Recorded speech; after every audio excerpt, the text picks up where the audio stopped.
dalam sejarah istiadat menyenduli ini sebenarnya adalah satu percara yang mana orang-orang besar daripada seluruh pelosok, khususnya pada daerah yang jauh, Kuala Lipis, Jerantut dan sebagainya,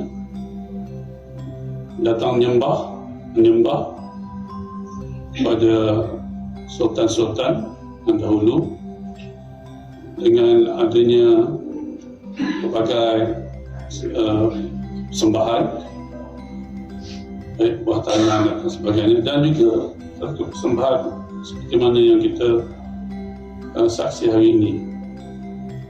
Dan itulah signifikan istiadat menyenduli. Satu istiadat memberi penghormatan yang tertinggi dan taat setia pada sultan yang memerintah.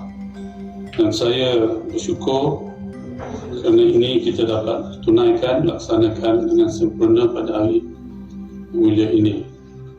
Dan saya begitu kagum dan terharu dengan kesempurnaan yang dilaksanakan oleh semua pihak, khususnya daripada Paduka anak dia saya yang memulia kerabat gelar, dan orang besar 4, besar 8, besar Raja, besar 16, dan orang besar istana.